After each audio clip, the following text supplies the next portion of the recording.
El aire de la Riviera Maya olía a sal, a promesas y a protector solar con aroma a coco. Para Esmeralda, era el perfume del paraíso, un paraíso que ella misma había diseñado, con la precisión de la arquitecta que era. La villa, con sus paredes blancas y su techo de palapa, se abría a una playa privada, donde el mar turquesa besaba la arena con una pereza infinita. Cada detalle, desde los cojines bordados en la terraza, hasta la lista de canciones que sonaba suavemente en los altavoces, había sido elegido por ella. Este viaje era su obra cumbre, no de concreto y acero, sino de amor y tiempo. 2 décadas de matrimonio con Marcos, una hija, María, a punto de volar del nido, y estas últimas vacaciones para sellar los recuerdos antes de que todo cambiara. Creía en la solidez de su vida, en los cimientos que había construido con paciencia y devoción. Su mundo era una estructura perfecta, calculada para resistir cualquier tormenta. O eso creía. Los primeros días fueron un espejismo de felicidad. Risas en la alberca, cenas bajo las estrellas, pláticas triviales que llenaban el silencio cómodo de la costumbre. Marcos parecía más relajado que nunca, con esa sonrisa fácil que la había enamorado 20 años atrás. María, su hija, era un torbellino de energía y planes, y a su lado, como una sombra vibrante, estaba Antonia. Antonia, la mejor amiga de su hija, con sus 19 años, su piel dorada y una risa que sonaba un poco más fuerte que las demás. Fue Marcos quien insistió en que viniera. Para que María no se aburra solo con nosotros los viejos, había dicho guiñándole un ojo. Esmeralda lo aceptó como un gesto de generosidad. Una prueba más de que tenía al mejor esposo, al mejor padre. Un hombre que pensaba en todo. Sin embargo, pequeñas grietas comenzaron a aparecer en la fachada de su perfección. Eran casi imperceptibles, como fisuras capilares en un muro que solo un ojo experto podría detectar. Notó la forma en que el teléfono de Marcos ahora siempre descansaba con la pantalla hacia abajo sobre la mesa. Cuando ella preguntaba con quién hablaba, él respondía con un vago, cosas de la oficina, aunque se suponía que estaba desconectado. Luego estaba su repentino interés por la música que escuchaban las chicas, canciones que él siempre había calificado de ruido sin sentido, y que ahora tarareaba con una familiaridad desconcertante. Se dijo a sí misma que solo intentaba conectar con su hija antes de que se fuera. Era lógico, ¿no? Pero la inquietud era como una marea subterránea, subiendo lentamente. Observaba a Marcos con Antonia. La forma en que le ponía bloqueador en la espalda, sus manos deteniéndose un segundo más de lo necesario. Las bromas privadas entre ellos, susurradas al borde de la alberca, que terminaban con una risa cómplice que las dejaba fuera a ella y a María. Una tarde mientras jugaban voleibol en la playa, Marcos levantó a Antonia en hombros para que rematara la pelota. El gesto fue juguetón, inocente a los ojos de todos, pero Esmeralda sintió una punzada helada en el estómago. Vio la curva del cuello de Antonia, la forma en que sus piernas se aferraban a los hombros de su esposo. Era una imagen extraña, discordante. «Estás siendo paranoica», se reprendió a sí misma, sacudiendo la cabeza. «Es la mejor amiga de tu hija. Es casi una niña». Se obligó a sonreír, a aplaudir el punto que habían ganado, ahogando la duda con una normalidad forzada. La confianza de Esmeralda, esa viga maestra que sostenía su vida, comenzaba a crujir. Cada noche, en la cama, sentía a Marcos más distante. Su cuerpo estaba ahí, a su lado, pero su mente parecía estar en otro lugar. Sus conversaciones se volvieron funcionales, logísticas. ¿Qué quieres cenar mañana? ¿A qué hora nos levantamos para ir a las ruinas? El hombre que solía contarle sus sueños y miedos en la oscuridad, se había vuelto un extraño cortés que compartía su cama. Ella intentaba romper el hielo, buscando su mano, pero él a menudo se daba la vuelta, murmurando un «estoy agotado» que sonaba a excusa. Esmeralda se quedaba despierta, escuchando su respiración acompasada, y se preguntaba en qué momento habían empezado a hablar idiomas diferentes. Se repetía que era el estrés, el cambio inminente de tener el nido vacío. Cualquier explicación era mejor que admitir la verdad aterradora que su instinto le gritaba en silencio. Su hogar, su obra maestra, tenía un fallo estructural, uno que amenazaba con derrumbarlo todo desde adentro. Y ella, la arquitecta de esa vida, se negaba a verlo. Ignorar las grietas era más fácil que enfrentar la posibilidad de que los cimientos estuvieran podridos. La tarde caía sobre la riviera, tiñendo el cielo de acuarelas naranjas y púrpuras. Esmeralda, buscando un respiro del bullicio familiar, se había retirado a un balcón apartado que ofrecía una vista sin obstáculos del mar. La brisa marina era una caricia en su rostro, un bálsamo para la inquietud que no la abandonaba.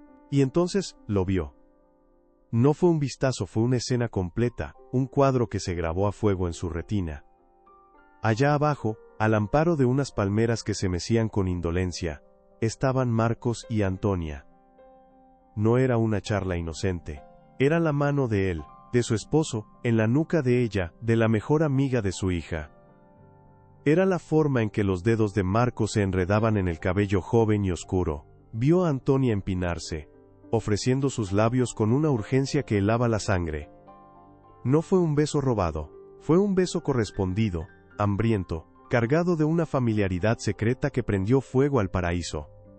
El aire abandonó los pulmones de Esmeralda en un silbido mudo. Sus manos se aferraron a la barandilla de hierro forjado, tan fría como la muerte que acababa de instalarse en su pecho.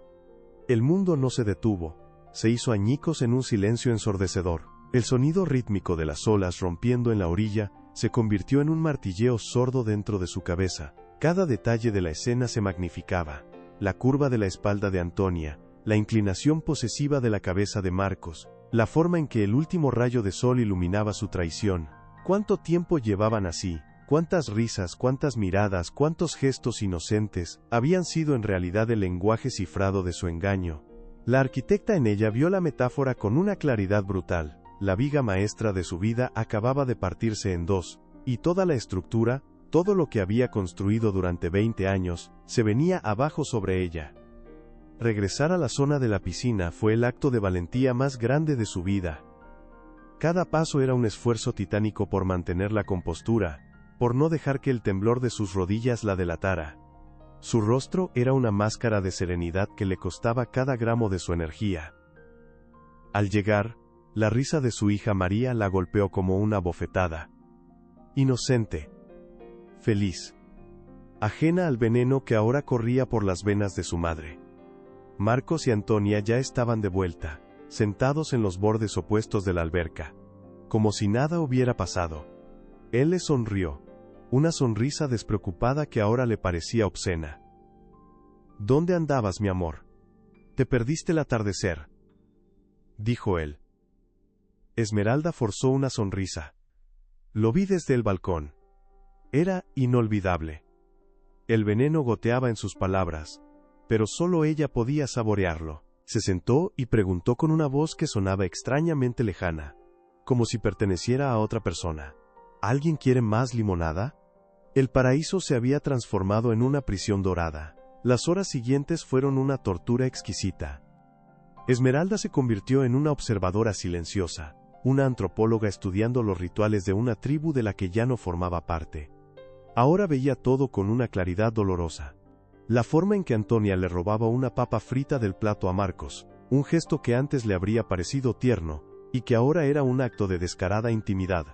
La manera en que él explicaba algo en voz baja, inclinándose hacia ella, creando una burbuja privada que le excluía a ella, a su esposa. Cada risa compartida era una daga en su pecho. Cada mirada cómplice era sal en la herida abierta. Se sentía como una extraña en su propia vida, una espectadora en la demolición de su familia, obligada a aplaudir en cada acto de la farsa. María, su hija, flotaba en medio de todo, un ángel inconsciente en un campo de batalla invisible. Y protegerla, mantener intacta esa burbuja de inocencia, se convirtió en la única misión de Esmeralda, un ancla que la mantenía a flote en un océano de dolor. Esa noche, acostada en la cama junto al cuerpo de su esposo, el llanto no llegó, el dolor era demasiado profundo para las lágrimas. Se había cristalizado en algo más duro, más frío, una furia helada, una claridad cortante y peligrosa. Escuchaba la respiración acompasada de Marcos, el sonido tranquilo de un hombre que dormía con la conciencia limpia. Y en esa oscuridad, mientras él dormía el sueño de los traidores, Esmeralda tomó una decisión. No habría un arrebato de histeria. No habría gritos ni acusaciones que él pudiera usar en su contra para llamarla loca o exagerada. No le daría esa satisfacción. Su respuesta no sería un acto de pasión, sino de precisión. Sería una demolición controlada, diseñada por la misma arquitecta que había diseñado esa vida. A la mañana siguiente Esmeralda despertó convertida en otra mujer. La vulnerabilidad había sido reemplazada por una determinación de acero. Anunció con una sonrisa radiante que organizaría una cena especial en la terraza para su última noche. Para celebrar este viaje increíble. Para celebrar a la familia, dijo, mirando a Marcos directamente a los ojos. Él, desconcertado por su repentino entusiasmo, solo pudo asentir. Pasó el día orquestando el escenario de su venganza. Eligió las flores más hermosas, las velas más aromáticas, la música más suave. Cada detalle era un arma. Por la tarde, se encerró en su habitación. Sacó de la maleta un vestido rojo que no usaba en años, un vestido que Marcos siempre había dicho que la hacía ver peligrosa. Se maquilló con un esmero metódico, acentuando sus ojos, dándoles una profundidad que reflejaba la tormenta interior. Cuando se miró al espejo, no vio a la esposa traicionada, vio a una reina a punto de reclamar su reino. Su calma era su arma, su sonrisa, su escudo. La anfitriona perfecta estaba lista. La cena de despedida iba a ser, en efecto, inolvidable. Para todos. La terraza era una postal perfecta, una mentira bellamente iluminada. El centelleo de las velas danzaba sobre la vajilla de porcelana y las copas de cristal, proyectando sombras alargadas que ocultaban la verdad. La brisa salina traía consigo el murmullo rítmico de las olas. Una banda sonora para la ejecución que estaba a punto de tener lugar. Esmeralda, envuelta en su vestido rojo, se movía entre la mesa y la pequeña cocina exterior con una gracia hipnótica. Era la calma en el ojo del huracán que ella misma había creado. Marcos fue el primero en llegar, con una copa de vino en la mano y una sonrisa que pretendía ser encantadora. «Estás espectacular, mi amor», dijo, sus ojos recorriendo el vestido. El cumplido, que antes le habría acelerado el pulso, ahora le sonaba hueco, un eco de un tiempo que ya no existía. «Quería que nuestra última noche fuera especial», respondió ella, su voz tan suave como el terciopelo, pero con un filo de acero oculto. Luego llegaron las chicas, tomadas del brazo. María, radiante y ajena, oliendo a juventud y a futuro. Y Antonia, con una sonrisa un poco forzada, sus ojos evitando encontrarse con los de Esmeralda, por más de un segundo. Se sentó frente a ella, una presa atrapada en la telaraña de la anfitriona. La cena comenzó con una normalidad asfixiante. Hablaron del viaje, de los planes de María para la universidad, de anécdotas triviales. Esmeralda era la directora de orquesta, guiando la conversación con preguntas afiladas envueltas en la seda de la cortesía. «¿Y tú, Antonia?», dijo de repente, sirviendo un poco más de vino en la copa de la joven. «¿Qué planes tienes para el futuro? Siempre he admirado tu ambición». La palabra quedó flotando en el aire, pesada y cargada de significado. Antonia balbuceó algo sobre estudiar diseño, su mirada buscando desesperadamente la de Marcos, quien intervino rápidamente para cambiar de tema. «El pescado está increíble, Esme, siempre has sido la mejor en todo». Pero Esmeralda no soltaba a su presa. Cada palabra era un paso calculado. Hablaba de lealtad, de la importancia de construir sobre cimientos sólidos, usando metáforas de su profesión de arquitecta que ahora sonaban a advertencias directas. Marcos reía, incómodo. Antonia apenas probaba su comida. Solo María, inmersa en su propia burbuja de felicidad, parecía no notar cómo el aire se volvía cada vez más denso, más difícil de respirar. El paraíso se estaba quedando sin oxígeno. El postre fue servido en silencio. Un mousse de maracuyá, dulce y ácido a la vez, como el sabor de la venganza. Y entonces, llegó el momento. Esmeralda se puso de pie lentamente, su movimiento capturando la atención de todos. Levantó su copa, el vino tinto dentro de ella oscuro y profundo como un secreto. El sonido del pequeño golpe de su anillo contra el cristal fue el único ruido que rompió el murmullo del mar. Su sonrisa era serena, casi beatífica, lo que la hacía aún más aterradora. «Quiero proponer un brindis», anunció, su voz clara y firme, resonando en la noche tropical. Brindo por la familia, comenzó, sus ojos pasando brevemente sobre su hija, un destello de genuino amor y dolor, por los lazos que creemos inquebrantables. Hizo una pausa. Y brindo por los secretos, esos que el océano guarda tan bien, y por las verdades que la marea tarde o temprano, siempre, inevitablemente saca a la luz. Su mirada se ancló primero en Antonia, que se encogió visiblemente en su silla, su piel dorada perdiendo todo su color. Luego, lentamente, como un depredador que saborea el momento final, su mirada giró hasta clavarse en la de su esposo. Y un brindis muy especial por ti, Marcos, continuó, su voz ahora un susurro letal que cortaba el aire, por enseñarme que, después de 20 años juntos, un hombre todavía puede tener pasiones ocultas.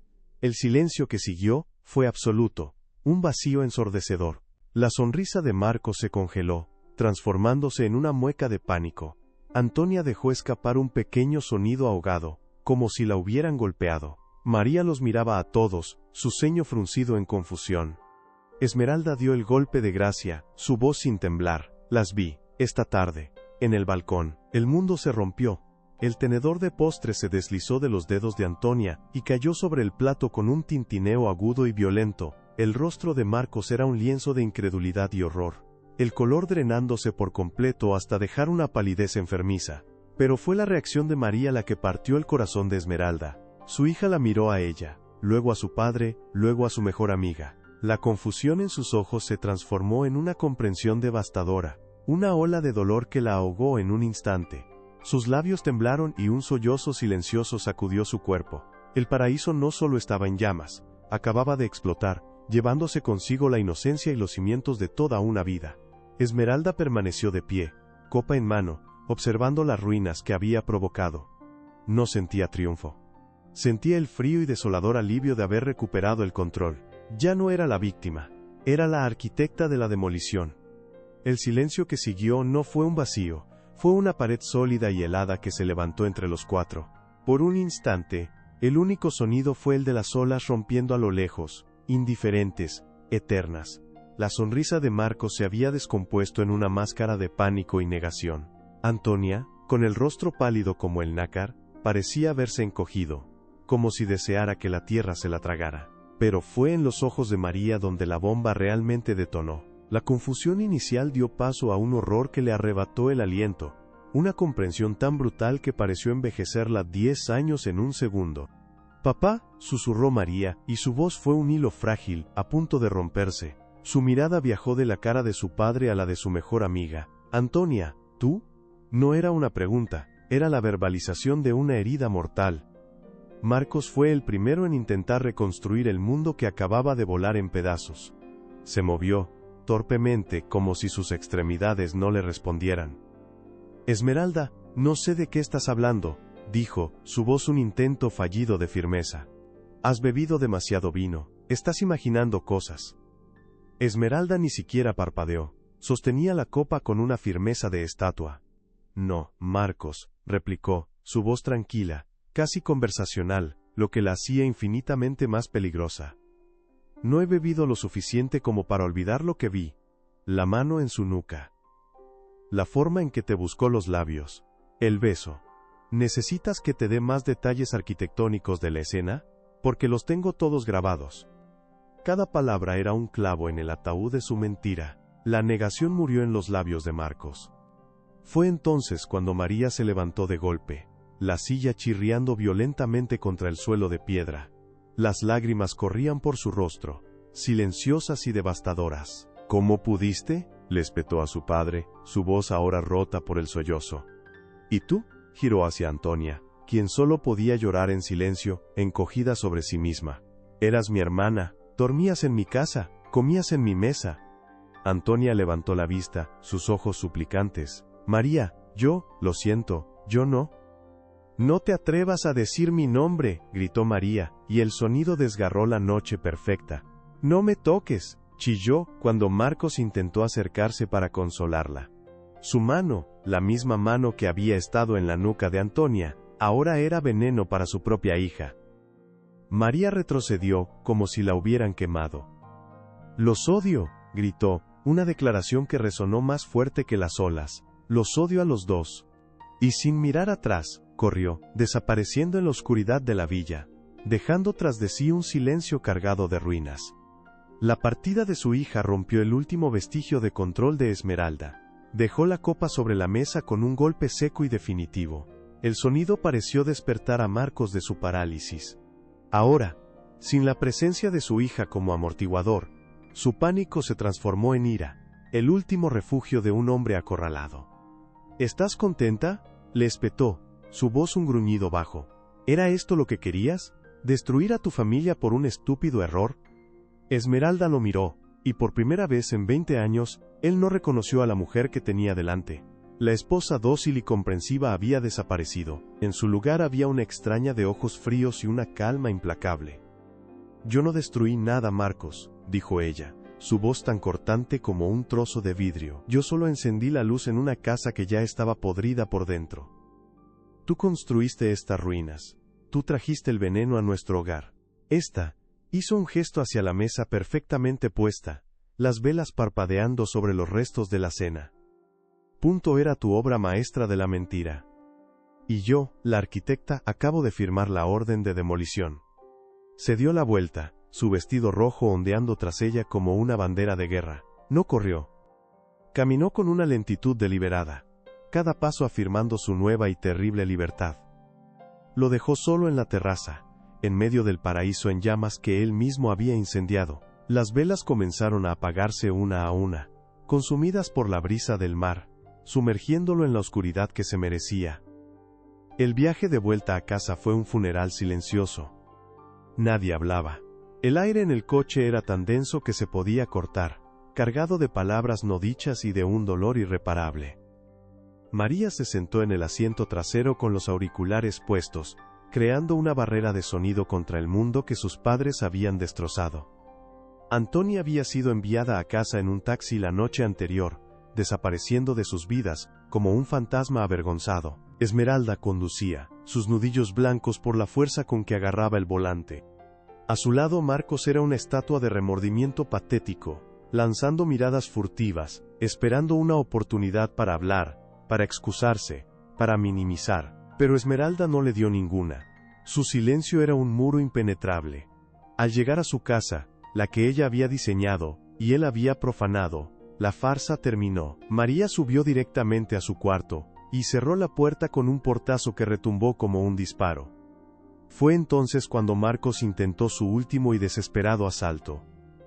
«Esme, por favor, tenemos que hablar», suplicó siguiéndola hasta la cocina. Fue una estupidez, un error sin importancia. No significó nada. Te amo a ti y amo a nuestra familia. Esmeralda se detuvo y se giró lentamente. Lo miró como un científico mira un espécimen bajo el microscopio. Con curiosidad clínica, sin emoción. Sin importancia, repitió, su voz desprovista de cualquier calor. Le mentiste a tu hija. Te acostaste con su mejor amiga, una niña, en nuestro viaje familiar. Y lo hiciste mientras me mirabas a la cara y me decías te amo. Define importancia, Marcos, porque creo que tu diccionario y el mío ya no comparten el mismo idioma. Abrió un cajón, sacó una bolsa de basura y se la arrojó al pecho. Tus cosas. Las quiero fuera de mi casa para mañana por la mañana. Puedes quedarte en el apartamento de la playa, el que pusiste a tu nombre sin decírmelo.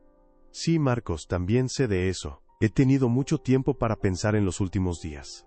Y para investigar. El rostro de Marcos se descompuso. La mención del apartamento secreto, su pequeño nido de soltero encubierto, fue la prueba final de que había subestimado por completo a la mujer con la que había vivido durante 2 décadas. La arquitecta no solo había visto la grieta, había examinado los planos originales y encontrado todas las debilidades estructurales. No vas a gritar, no vas a llorar, no vas a suplicar, continuó ella, su voz tan calmada como el ojo de un huracán.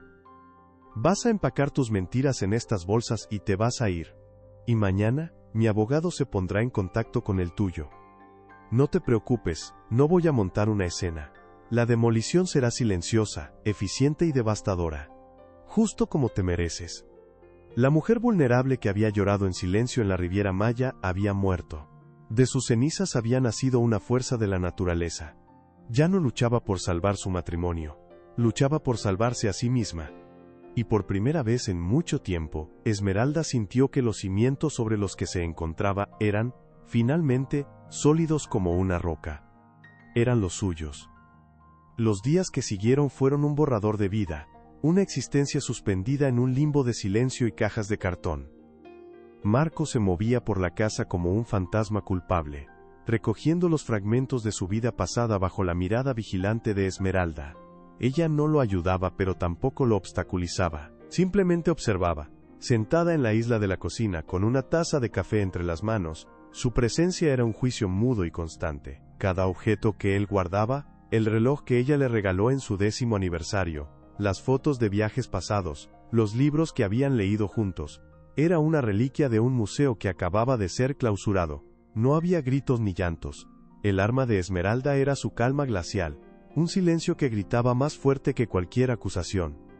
Esmeralda, por favor, intentó él una última vez, deteniéndose en el umbral con la última caja en sus manos. No tienes que hacer esto.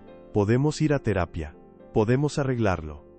Ella levantó la vista de su café, y sus ojos, antes llenos de amor, ahora eran dos pozos de una serenidad impenetrable. Ya no hay nada que arreglar, Marcos. Un edificio con los cimientos rotos no se repara. Se demuele para construir algo nuevo. Algo más fuerte. Hizo un gesto con la cabeza hacia la puerta. Cierra bien cuando te vayas. Cuando el sonido del motor de su coche se desvaneció en la distancia, un silencio profundo y pesado se apoderó de la casa. Por un instante, Esmeralda se sintió diminuta, una figura solitaria en la vasta arquitectura de la vida que habían compartido. El impulso de derrumbarse, de dejar que el tsunami de dolor la arrastrara, fue casi abrumador. Se aferró al borde de la encimera de granito, el frío de la piedra anclándola a la realidad. Respiró hondo. Una vez. 2 veces. Luego, se enderezó. La arquitecta que había en ella no se permitía el lujo del caos. Era hora de evaluar los daños y trazar un nuevo plano. Su estudio, el santuario donde diseñaba mundos para otros, se convirtió en su cuartel general. Durante las siguientes 48 horas, durmió poco y trabajó con una concentración febril. Ya no revisaba planos de edificios, sino los de su propia vida, extractos bancarios, declaraciones de impuestos, escrituras de propiedades, pólizas de seguros. Con la misma precisión con la que calculaba la resistencia de una viga, comenzó a seguir el rastro del dinero. El apartamento en la playa fue solo el principio. Descubrió una sociedad de inversión de la que nunca había oído hablar, creada hacía 5 años. Vio transferencias regulares a una cuenta que no reconocía, pequeñas cantidades al principio, que luego se hicieron más grandes, más audaces. Eran las facturas de una doble vida, pagadas con el capital de su confianza. Cada nuevo descubrimiento no le causaba más dolor, sino que alimentaba una extraña y fría energía. La humillación se estaba transformando en combustible. No se trataba solo de una infidelidad con la amiga de su hija. Era una traición sistemática, una conspiración financiera construida a sus espaldas.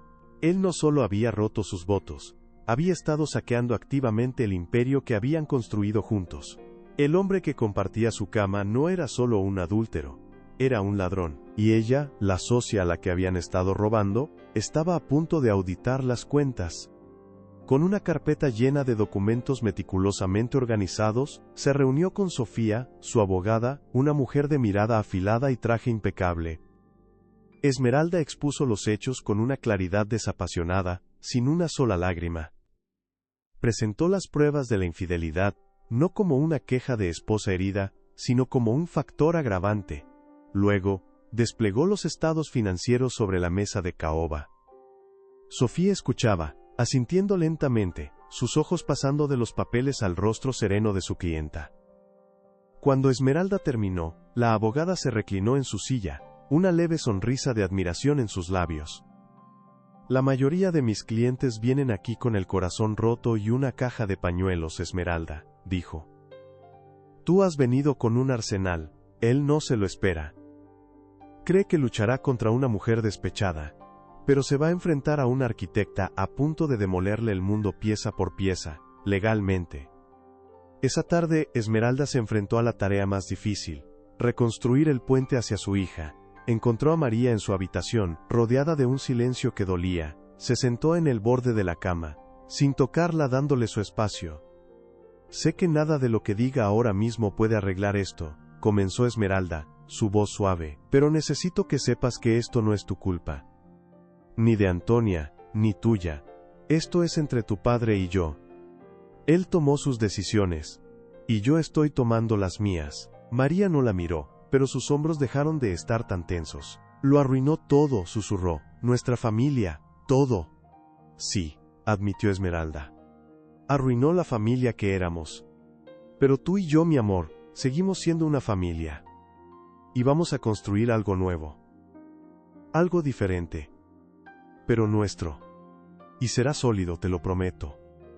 Por primera vez en días, María levantó la vista, y en sus ojos enrojecidos, Esmeralda vio una chispa de la resiliencia que le había heredado.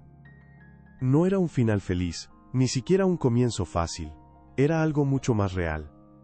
La primera piedra de una nueva estructura, colocada sobre los escombros de una vida anterior. La demolición había terminado. Era hora de empezar a construir. El divorcio fue tan silencioso y metódico como la demolición de un edificio condenado. No hubo dramas públicos ni escenas vulgares. Esmeralda, armada con las pruebas irrefutables de la traición financiera, no necesitó levantar la voz. Su abogada Sofía simplemente presentó los hechos. Marcos, esperando una batalla de emociones, se encontró frente a un ataque de lógica y números que lo desarmó por completo. Para evitar un escándalo mayor que revelara su malversación y pusiera en riesgo su reputación profesional de forma irreparable, aceptó un acuerdo que lo dejó con poco más que su orgullo herido y el apartamento de la playa. Su nido de amor secreto se convirtió en su jaula de exilio. Para Marcos, las consecuencias se desplegaron lentamente, como un veneno de acción retardada. Al principio, creyó que había ganado una especie de libertad, pero la libertad olía a soledad y a comida recalentada. El apartamento, antes un símbolo de su virilidad y su escape, ahora se sentía estéril y vacío. Las paredes blancas parecían burlarse de él, y la vista al mar, que antes era una promesa de aventura, ahora era un recordatorio constante del paraíso que había destruido. Sus amigos, los esposos de las amigas de Esmeralda, empezaron a distanciarse. Las invitaciones a las parrilladas de los domingos dejaron de llegar. En el club, las conversaciones se detenían bruscamente cuando él se acercaba. Se había convertido en una anécdota vergonzosa, en el hombre que había traicionado a una mujer como Esmeralda por una aventura con la amiga de su hija. La mancha en su reputación era indeleble. Pero el golpe más profundo y doloroso fue el silencio de María. Sus llamadas iban directamente al buzón de voz. Sus mensajes quedaban sin leer. La hija que lo había adorado ahora lo miraba con los ojos de una extraña cuando se cruzaban por casualidad. Había perdido a su esposa, su hogar y su estatus, pero fue la pérdida del amor de su hija lo que finalmente lo rompió. Se encontró solo, sentado en el balcón de su prisión dorada, mirando las olas, y preguntándose en qué momento exacto había decidido dinamitar su propia vida por un capricho que ya ni siquiera podía recordar con claridad. Cosechó exactamente lo que había sembrado, un campo de ruinas en el que estaba condenado a vivir solo. 2 años después, el sol de la tarde se filtraba a través de los enormes ventanales de un estudio de arquitectura minimalista y lleno de luz. Las paredes estaban cubiertas de bocetos y planos de proyectos innovadores, y las plantas colgaban del techo, creando un oasis de vida y creatividad. Esmeralda, con el cabello ahora más corto y con más hebras plateadas que llevaba con un orgullo radiante, revisaba el render de una casa sostenible construida en una colina. Llevaba unos vaqueros cómodos y una sencilla camisa blanca. No había rastro de la mujer tensa y vigilante de la Riviera Maya. En su lugar había una calma que no nacía de la ingenuidad, sino de la fuerza. Su teléfono sonó. Era María. «Mamá, ¿sigues queriendo ir al cine esta noche?» «Acabo de salir de mi última clase», dijo su hija, su voz llena de la calidez que habían reconstruido con paciencia y terapia. «Claro que sí, mi amor. Paso por ti en 20 minutos», respondió Esmeralda, y su sonrisa era genuina, iluminando todo su rostro. Su relación con María no solo se había sanado, se había vuelto más fuerte, forjada en la honestidad y el respeto mutuo. Habían aprendido a ser una nueva clase de familia, una de dos pero sólida como una roca. Más tarde esa noche, después de dejar a su hija, Esmeralda no fue directamente a casa. Condujo hasta la playa local, se quitó los zapatos y caminó por la orilla. El agua fría le besaba los pies, y la brisa salina le despejaba la mente. No había un nuevo hombre en su vida. Había tenido citas, pero no sentía ninguna prisa. Por primera vez, su felicidad no era un proyecto a dúo. Era una obra en solitario, y estaba disfrutando cada fase de la construcción. Miró el horizonte, donde el cielo se fundía con el mar oscuro, y recordó a la mujer que había sido, la que creía que su valor residía en la perfección de su vida familiar. Sintió una punzada de compasión por ella, pero no de pena. Aquella mujer tuvo que derrumbarse para que ésta, la que estaba ahora de pie, libre y dueña de su propio destino, pudiera nacer.